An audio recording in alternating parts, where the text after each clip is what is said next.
All right guys, so since I'm back in a little pocket right here and I just caught one on the Free Rig, I'm gonna kind of explain to you guys what it is, how I set it up, what the technique is. So the Free Rig is something that started in Korea, and it's catching on a little bit. It's brand new, so a lot of guys don't know about it. A lot of even the professionals in the big circuits don't know about it yet. But pretty much what it is it's a drop shot weight that you're going to put on your line first. What I've done is I've put a swivel on that has a snap, so I could change out my drop shot weight. You're pretty much just going to put your line right through that swivel to a bobber stop or a bead, and then to a hook. So I'm going finesse here at Shasta. So I have 5-pound test prototype P-line fluorocarbon leader, and then I put a little number 2 owner mosquito light hook, and then this little guy is a Fish Arrow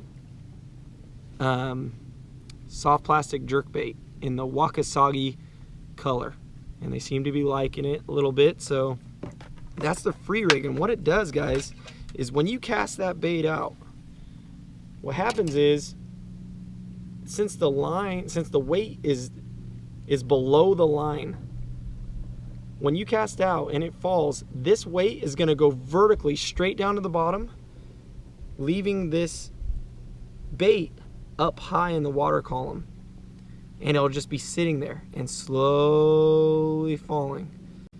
And then when you reel up your slack, what happens is you're going to reel that bait down to the weight, and you could shake it, and it's kind of like a Texas rig where, you know, your line through, but since your line is going through a swivel instead of through a whole weight, your bait has a lot more freedom. That's why it's called the Free Rig. You could shake it and it looks just like a drop shot back there. I mean, when you pop it, it'll pop up and the weight will hit the bottom again, and your bait will be again suspended up high until you pull your slack line down back to the weight. So that's the Free Rig, and I think it's going to catch on here in the next year. So make sure to check it out, and if you have questions about it, I could do another in-depth video, but it's pretty much a drop shot weight. And make sure if you get a drop shot weight and you attach that to the line, it can't have a clip on.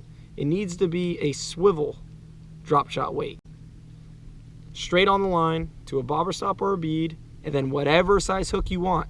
You could power fish this. You could flip this in trees and in tules with a 5/0 EWG on the back, you know, 20-pound test. So it's whatever you want it to be. But here at Shasta, I'm finesse fishing. So there's my setup.